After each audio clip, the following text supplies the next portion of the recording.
ಯಾರಾದರೆ ತನ್ನ ಸ್ವರೂಪವನ್ನು ತಾನು ತಿಳಿದುಕೊಂಡಿರ್ತಕ್ಕಂಥ ಮಹಾ ಸಿದ್ಧಿ ಪುರುಷ ಜ್ಞಾನಿ ಇದಾನೋ ಆ ಜ್ಞಾನಿಯನ್ನು ನೋಡಿದ್ರೆ ಎಲ್ಲರಿಗೂ ಸಂತೋಷ. ಎಲ್ಲರೂ ಯಾರಾದರೆ ಸಂತೋಷವನ್ನು ಉಂಟು ಮಾಡ್ತಾರೋ ಅವರು ನಿಜವಾಗಿರ್ತಕ್ಕಂಥ ಜ್ಞಾನಿ, ಅವನ ಬ್ರಹ್ಮಸ್ವರೂಪವನ್ನು ತಿಳಿದಿದ್ದಾನೆ ಅಂತ ತಿಳ್ಕೊಂಡು. ಇದು ಕಥೆ ಅಲ್ಲ, ಇದು ಉಪನಿಷತ್ತಿನ ಸಾರ. ನಿನ್ನೆ ತಾನೇ ನಾವು ಕೇನೋಪನಿಷತ್ತಿನಲ್ಲಿ 3ನೇ ಭಾಗದಲ್ಲಿ ಒಂದು ಉದಂತವನ್ನು ನಿಮ್ಮ ಮುಂದೆ ಇಟ್ಟಿದ್ದೀನಿ. ರಾಕ್ಷಸರು ಒಂದು ಕಡೆ, ದೇವತೆಗಳು ಒಂದು ಕಡೆ, ಇವರಿಬ್ಬರ ಮಧ್ಯದಲ್ಲಿ ಸಂಗ್ರಾಮ. ಇದರ ಮಧ್ಯೆ ನಾನು ಮರೆತೋಗ್ಬಿಟ್ಟೆ. ಆ ಅಂತರಂಗ ಸಾಧನೆಗಳು ಯಾವುದೋ ಅಲ್ಲ,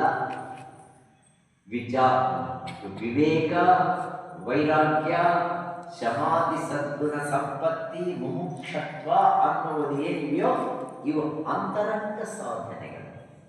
ಅದು ನಿನಗೆ ಸಂಬಂಧಪಟ್ಟಿರ್ತಕ್ಕಂಥ ಬಾಹ್ಯ ಸಾಧನೆಗಳನ್ನು ಯಾರಾದರೆ ಸಾಧನೆ ಮಾಡಿದಾರೋ ಅವರಿಗೆ ಅಂತರಂಗ ಸಾಧನೆ ಮಾಡ್ತಕ್ಕಂಥ ಒಂದು ಸ್ಥಿತಿ, ಮಾನಸಿಕವಾಗಿರ್ತಕ್ಕಂಥ ಸ್ಥೈರ್ಯ ಬರುತ್ತೆ. ಆ ಸಾಧನೆಗಳು ಸಾಮಾನ್ಯವಾಗಿರೋ ಸಾಧನೆಗಳಲ್ಲ. ನಾವು ನೋಡಿದ್ದೀವಿ, ಹಿಂದೆ ಈ ಮಾತನ್ನು ನಾನು ಹೇಳಿದ್ದೀನಿ. ವಿವೇಕ ಅದನ್ನು ದೊಡ್ಡದಾಗಿರ್ತಕ್ಕಂಥ ಒಂದು ಅದು ಪಾಠ.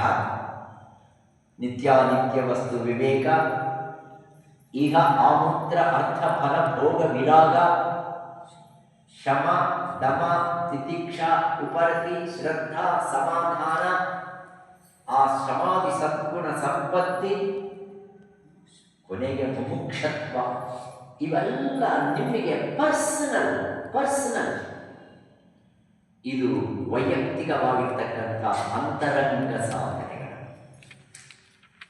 3ನೇ ಸಾಧನೆಗಳಿಗೆ ಸಾಕ್ಷಾತ್ ಸಾಧನೆ.